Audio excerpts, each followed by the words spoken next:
안녕하세요. 총광호입니다. 오랜만에 그 유튜브를 통해서 이렇게 좀 찾아뵙게 되었습니다. 개인적인 사정도 있었고 또 이렇게 유튜브 촬영을 하는 거에 대해서 좀 여러 가지 좀 고민들이 많아가지고 잠시 조금 촬영을 안 했었는데요. 다시금 시작해 보려 합니다. 오늘 제가 말씀드릴 거는 일단 우리가 흔히 혈액암의 일종을 해야 될까요? 그 거대 비세포 림프종, 이제 림프에 생긴 이제 암이죠. 이제 거대 비세포 림프종에 대해서 이제 좀 알아볼 건데요. 이분 같은 경우에는 이제 우리나라 이제 전자 회사 중에 하나인 곳에서 근무하셨던 분입니다. 이제 LCD 공정에서 일을 하셨던 분이고요. 일단 이분이 하셨던 일, LCD 공정에서는 그게 이제 TFT 업무, 이제 CF 업무, 그다음에 셀 공정, 그리고 이제 모듈 공정이 있는데요. 이분은 이제 흔히 이제 그 실무적으로는 이제 셀 후 작업에서 일하셨던 분이에요. 근데 여기서 이제 주로 하셨던 거는 이제 기계를 수리하기도 하시고, 또 공정 중에 이상이 생길 수도 있지 않습니까? 그럼 이거를 수리도 하고 이거를 세척도 하고 이제 이런 일을 하셨던 분입니다. 그리고 이제 새로운 기계가 들어 또 그거를 설치하고 이것을 했던 주로 일인데요. 이제 딱 보면은 이제 제가 드린 말씀을 근거로 봤을 때 뭔가 직접적으로 생산 라인에 직접적으로 생산에 하는 직접 노출에는 뭔가 해당이 되는 것 같지 않아요. 즉 우리가 흔히 얘기해서 제가 누누이 말씀드리지만 모든 유해 물질은 직접 노출, 간접 노출이 있잖아요. 이런 간접 노출로 보였습니다. 그래서 이 배우자께서도 사실은 이제 남편분이 사망한 이후에 한 1년 6개월 정도 요양생활 하다가 사망을 하셨는데 그 이후에 이제 그 저희 법인에 찾아오셔서 일을 의뢰해 주셨는데 제가 이제 여쭤봤죠. 아니 근데 왜 이렇게 생존해 계실 때 이렇게 일을 시작하지 않았습니까? 라고 여쭤봤더니 회사에서도 안 된다 그랬고 다른 동료 근로자들도 아예 하지 마라. 왜냐면 직접 생산한 사람도 아니고 그냥 기계 쉽게 하면 이제 테크니션 일반적인 기술자라서 그냥 이제 뭔가 간접 노출에 해당돼서 안 될 가능성이 높다 해서 안 했다고 하시더라고요. 근데 이제 제가 봤을 때는 직접 노출, 간접 노출 물론 중요하죠. 노출 농도라든가 이런 수준이 당연히 다를 거니까. 근데 제가 봤을 때는 특히 이런 반도체 공정, 디스플레이 공정 이런 공정들은 최근에 이제 모 회사 사건 때문에 많이 이제 어느 정도 이런 매뉴얼도 만들어졌고 어느 정도 좀 이렇게 그 체계가 좀 잡혀 있다고 저는 판단이 되었고. 두 번째로는 비록 간접 노출이 할지라도 어쨌든 취급했던 게 있어요. 이제 이소프로필 알코올, IPA라든가 아세톤, 그리고 에탄올 이런 것들 취급하셨고 직접 이런 걸로 닦기까지 하셨으니까요. 그래서 저는 어쨌든 취급을 했다라고 생각을 했습니다. 그래서 이제 일을 진행을 했었고 일단 결론적으로는 승인이 났습니다. 승인이 났고 그래서 이분 같은 경우는 이제 어떤 보상을 받았는지 추후에 설명을 드릴 건데. 어쨌든 그 반도체 공정, 디스플레이 공정에서 일하시던 분이 비세포 림프종에 이제 걸리셨고, 그래서 그게 산재 승인을 받았다라는 말씀을 드리고 싶고, 이건 이제 저희 법인이 직접 수행한 사건입니다. 근데 이 과정에 있어서 제가 좀 드리고 싶은 말씀이 하나 있어요. 통상적으로 산재 신청을 하려고 하면 사실은 어떤 사업적 협조가 필요한 건 사실이에요. 특히 질병의 경우는. 왜냐하면 어떤 작업 공정이라든가, 그죠? 그 공정에서 나타날 수 있는 유해 물질. 그렇죠. 이제 이런 것들을 주장을 저희가 할 수밖에 없잖아요. 근데 이제 이 사업장에서는 우리는 산재하는 거에 대해서 그렇게 방어적이진 않다. 다만 근로복지공단에서 조사를 요구했을 때, 즉 어떤 자료 협조를 요구했을 때 하는 거지 대리인에게는 그거를 협조하지 않겠다라고 하셨어요. 그래서 우리는 근데 무작정 서류를 낼 수 없잖아요. 그냥 유족급여 청구서 한 장만 쓸 수 없지 않습니까? 그래서 이제 다행히 저희는 이제 이 배우자분이 같은 공정은 아니지만 쉽게 하면 이제 사내 커플이었습니다. 같은 그 회사에서 일을 하셨던 분이라서 배우자의 진술서, 그 다음에 아직까지 재직하신 분들은 조금 그 진술서를 쓰는 거에 대한 좀 어떤 좀 걱정들이 좀 있더라고요. 예, 그래서 퇴직하신 분들의 진술서, 그리고 이제 그 관련된 논문들이 꽤 많았어요. 논문들을 청구했죠. 즉 어떠한 그 현장에서 직접 받은 그 사업주로부터 직접 제공받은 서류는 없었고요.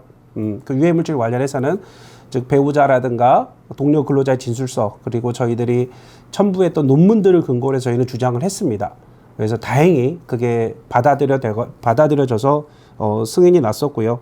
그래서 이런 경우가 왕왕 있습니다. 뭐 사업주가 우리는 뭐 굳이 왜 협조를 해야 되는지 모르겠다. 나중에 일단 너네 알아서 접수를 해라. 대리나 접수를 하시고 근로복지공단에서 어떤 협조라든가 뭐 어차피 요즘에는 이제 사업자 조사를 하잖아요. 보험가입자 의견서도 제출해야 되고 그럼 그때 우리는 뭐 서류를 협조하든지 자료를 제출하겠다 이렇게 얘기했던 상황이었습니다. 그렇게 해서 좀 의미 있는 거는 어쨌든 굳이 따지면 간접적인 어떤 자료였지 않습니까? 논문도 그렇고 그렇죠? 그다음 진술서도 그렇고 그것도 특히 이제 뭐 배우자 진술, 동료 근로자 진술이었으니까 이것들을 가지고 진행을 했다라는 점 의미 있었고 또 하나는 우리가 이제 이런 직업성 암을 할 때 여러 가지 특징이 하나 있는데 이런 게 있어요. 그 호발 연령층이 그 나이대에 비해서 급격히 많다. 자, 예를 들어서 A라는 암이 있습니다. A라는 암이 있는데 뭐 B라는 유해물질을 취급한 업종입니다.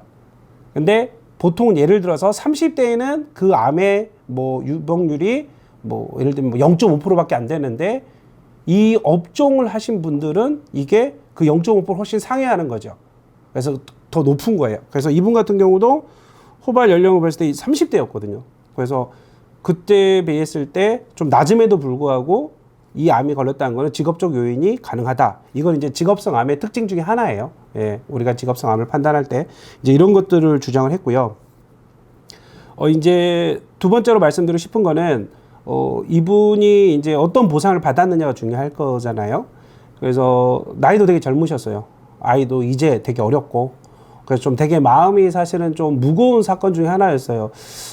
사실 되게 회사에 협조도 없었고 해서 좀 어려워했었고 과연 이걸 논문이라든가 이런 진술서만으로 받아들여질까라고 좀 그런 두려움도 사실은 있었고요. 걱정도 앞섰는데 이제 승인이 남으로 인해서 이제 승인된 날로부터 유족연금이 나오면 당연하고 그다음에 사망일로부터 돌아가신 날로부터 우리가 이제 승인된 날때까지 그 신청일이죠. 유족급여 신청한 날때까지 또 그 기간 동안에 유족급여가 나오면 당연하고 또 그 전에 이 질병이 이 림프종이 이제 그 진단된 날로부터 사망하신 날까지 그 기간 동안에 요양급여, 휴업급여가 나오면 또 당연했겠죠. 그래서 그 미지급 보험급여 형태로 해가지고 휴업급여, 요양급여를 지급받으셨고요.